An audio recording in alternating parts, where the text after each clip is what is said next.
Bonjour, bonjour. Donc aujourd'hui on est sur l'étape 3 de la Transalp.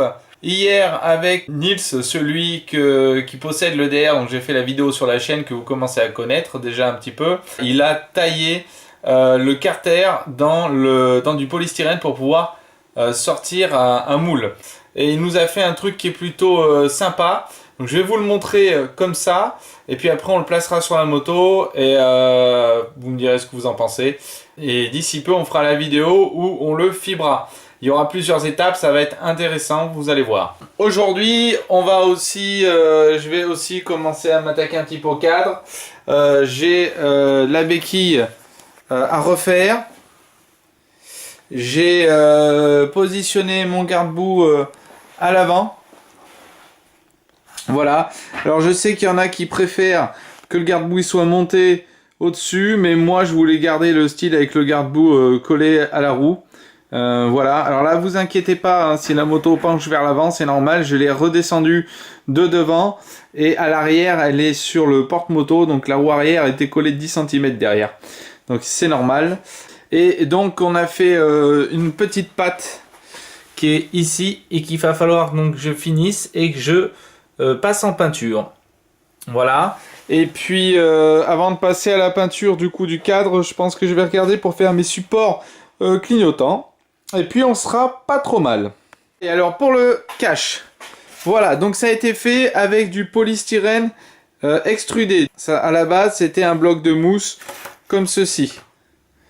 Voilà, où on a taillé dedans le cache. Le polystyrène extrudé, donc c'est celui qui n'a pas les petites billes blanches. Donc qui n'est pas la même chose que la plaque de polystyrène que j'ai ici, qui est du polystyrène expansé. Donc là on a de l'extrudé et là on a de l'expansé, voilà, avec en fait des petites billes qui fait que pour faire un moule c'est vraiment beaucoup plus compliqué. On a taillé les carters en s'inspirant de la forme d'origine de celui d'origine, qui avait une forme plutôt sympathique, parce que ce qui se passe sur les Transalp, c'est que souvent j'ai regardé les modifications, on a ce problème avec ce gros triangle qu'il y a là. De ce côté là il y a la boîte à air, encore ça pourrait passer, mais de l'autre côté on a la batterie, et le problème c'est que la plupart des transfos que j'ai vus, ils veulent cacher tout le triangle en entier, et ça fait un gros placard et je trouve pas ça terrible du tout. Alors, donc voilà ce que ça donne sur la moto. Donc faut s'imaginer, parce que ça c'est le cache polystyrène qui va nous servir à fibrer par-dessus. Donc là il est juste tenu avec 2 petits bouts de scotch, c'est pas évident. Mais voilà à peu près la forme que ça va avoir. Donc si on s'approche, tac, donc on voit ici la ligne du réservoir à coque et qu'on reprend. Voilà, ici, sur le carter. Et on peut voir qu'on a voilà, tous nos bombés. Alors ici, il y a un petit bout qu'on va venir cacher encore, une petite marche qu'on va venir cacher avec, recoller un petit peu de polystyrène pour finir de le modeler. Et de l'arrière, ce qu'on voulait, c'est cacher aussi cette partie-là qui était moche. Et donc à l'arrière, voilà, on a bien l'autre côté bombé.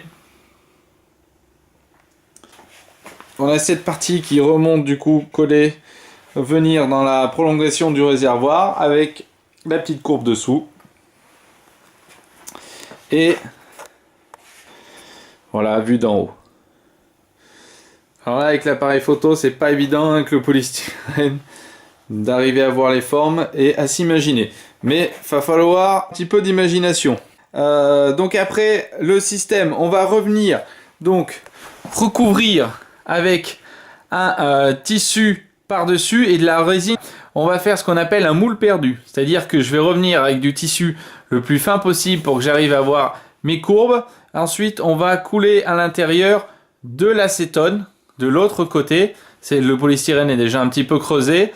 Et l'acétone sur le polystyrène, ça le fait fondre. Et comme ça, c'est plus facile à le gratter. Une fois qu'on aura enlevé le polystyrène d'un l'intérieur de la résine, et ben on va pouvoir encore revenir rappliquer une petite couche de fibre à l'intérieur, et puis on passera au mastic et à la finition et à la peinture.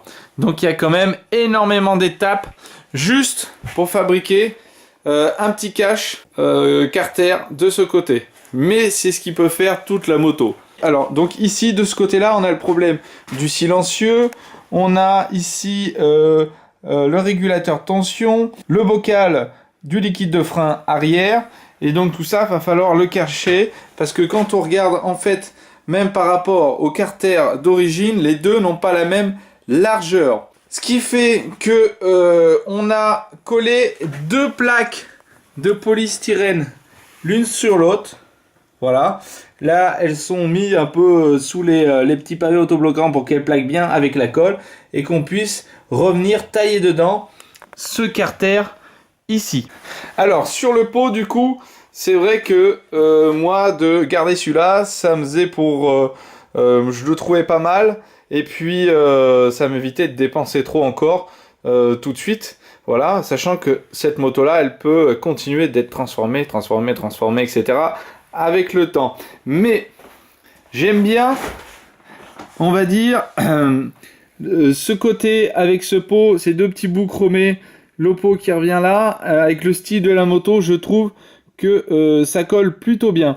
Mais en fait, quand on regarde de l'autre côté, ce qui est un petit peu plus choquant, c'est que du coup, eh ben, on a ce pot qui va venir obstruer, voilà, un petit peu tout ce passage sous la roue. Et c'est vrai que c'est plus joli quand on y voit un petit peu plus clair. Là, ça fait vraiment un gros bloc. Bon, on me l'a dit. C'est vrai que j'ai pas trop fait attention au début, mais maintenant que j'y pense, c'est vrai que je vois que ça. Alors, je sais pas ce que vous en pensez. Vous pourrez me le dire en commentaire. Moi, je pensais commander. Je l'avais fait sur le Bandit. Et je trouve que c'est celui qui irait le mieux pour celui-là. Il existe en plus pour la Transalp. Je voulais commander le pot Dominator GP1. Donc le GP1, en fait, c'est le Dominator. Donc il va y avoir la montée jusqu'au silencieux, donc l'espèce de petit S. Et le silencieux qui fait 22 cm, donc qui est court. Pas le long, vu que j'ai raccourci la moto. Si je mettais le long, ça serait tout simplement dégueulasse. Mais je pense qu'avec le court bien placé, ça pourrait bien rendre, sachant qu'il va être englobé du coup dans le nouveau carter gauche. Voilà, dites-moi ce que vous en pensez en commentaire. Est-ce que je garde celui d'origine ou est-ce que je passe sur un GP1? J'ai un petit peu peur aussi du bruit. Sur mon Bandit, c'est un 4 cylindres. Et même si on met des pots, bon, le Dominator sur 4 cylindres, moi j'ai toujours mis des pots un petit peu non homologués, dites universels aussi sur d'autres 4 cylindres. Et ça m'a toujours quand même fait beaucoup moins de bruit que dès que je passais sur un mono ou sur un bicylindre. Sachant que la compression n'est pas la même à la sortie du pot, c'est pour ça. Donc j'ai un peu peur que ça fasse trop de bruit aussi. Je sais pas trop. Voilà, je pense que sinon sur le style ça irait plutôt pas mal. Donc dites-le moi en commentaire. Donc voilà, j'ai démonté la béquille. C'était bien crade. Donc pourquoi je refais la béquille? C'est parce que tout simplement, regardez, il n'y a plus de patins du tout. Donc on va reformer une petite tôle.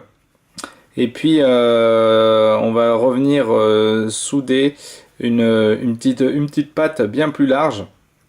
Même plus large que l'origine.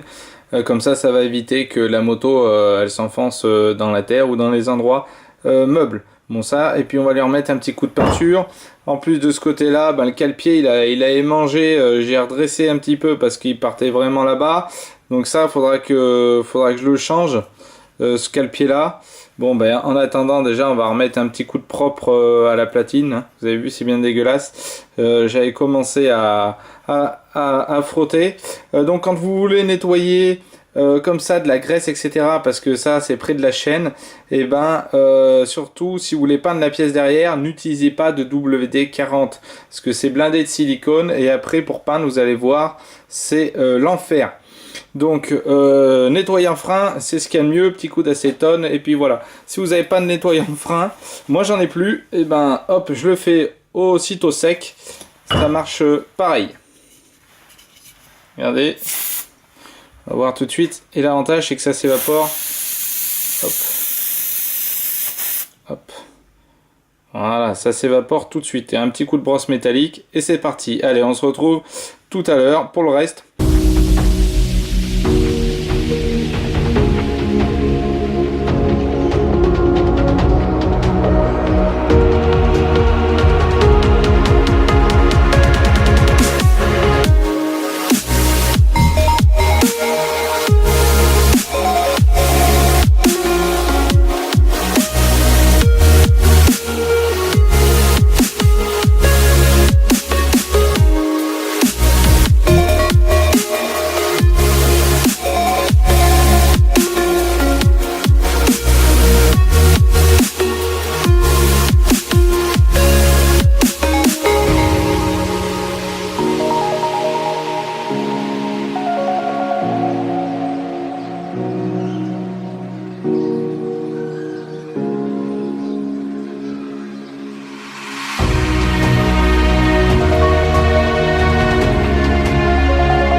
Donc voilà, la béquille est remontée.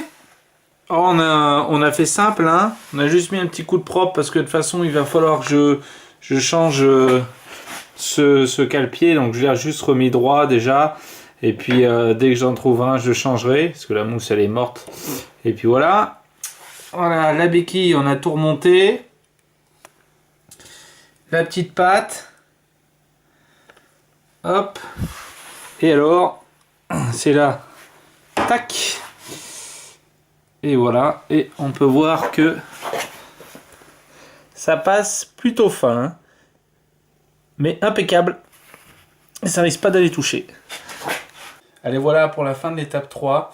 Merci encore de me suivre. Si ces vidéos vous plaisent, eh ben, n'hésitez pas à vous abonner en bas à droite. On est bientôt 200 sur la chaîne, ça me fait vraiment plaisir. Et aux 200, j'ai une petite surprise pour vous, je l'ai déjà. 3 petites surprises d'ailleurs que je ferai gagner. Voilà. N'hésitez pas à lâcher un petit pouce bleu pour m'aider à me faire référencer et puis à me dire en commentaire ce que vous pensez. Je lis tous les commentaires et voilà, surtout en ce moment je suis bloqué un petit peu au niveau du pot. L'étape 4, et ben là ça va vraiment être la conception du coup des carters. Donc ça, on va voir ça la semaine prochaine. Allez, merci, à la prochaine, bye bye.